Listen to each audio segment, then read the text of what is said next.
నమస్తే అన్న, అందరికీ నమస్కారం. కువైట్లో ప్రవాసుల వీసాల బదిలీకి సంబంధించి యజమాని యొక్క అనుమతి తప్పనిసరని చెప్పేసి అధికారులు తెలిపారు. వివరాల్లోకి వెళితే కువైట్లో నియంత్రిత రంగాల నుంచి ప్రవాస కార్మికుల బదిలీకి యజమాని ఆమోదం తప్పనిసరి చేశారు. ఈ మేరకు కువైట్ ఉప ప్రధానమంత్రి మరియు మినిస్ట్రీ ఆఫ్ ఇంటీరియర్ మంత్రి అయిన షేక్ ఫహద్ అల్ యూసఫ్ గారు ఉత్తర్వులు జారీ చేశారు. కొత్త నిర్ణయం ప్రకారం యజమానులు మరియు కార్మికుల ప్రయోజనాలను బ్యాలెన్స్ చేయాలని ప్రభుత్వ నిబద్ధతను ప్రతిబింబిస్తూ ఉందని చెప్పి public authority for manpower director engineer Rabal Al Usaimi గారు తెలిపారు.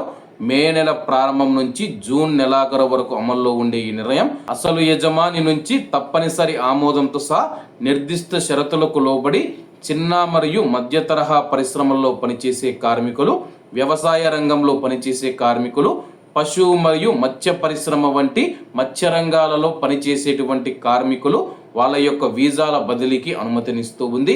అయితే ఇది తాత్కాలికమైనది మరియు కఠినమైన నియంత్రణకు లోబడి ఉంటుంది. కాబట్టి ఈ బదిలీలకు సంబంధించిన కార్మికుల ఫిర్యాదులను అథారిటీ స్వీకరించదని చెప్పేసి ఆల్ ఉసైమీ గారు స్పష్టం చేశారు. కాబట్టి ప్రస్తుతం కువైట్లో ఉన్న ప్రవాసులు ఎవరైతే ఉన్నారో మీరు చిన్న మధ్య తరహా పరిశ్రమలలో, కంపెనీలలో పనిచేస్తూ ఉన్నా, అలాగే వ్యవసాయ రంగంలో పనిచేస్తూ ఉన్నా, అలాగే పశువు మరియు మత్స్య రంగంలో పనిచేస్తూ ఉన్నా మీ యొక్క వీసాను ట్రాన్స్ఫర్ చేసుకోవాలి, మీ యొక్క యజమానిని బదిలీ చేసుకోవాలంటే మీ యొక్క యజమాని ఎన్ఓసి అయితే ఇవ్వాల్సి ఉంటుంది.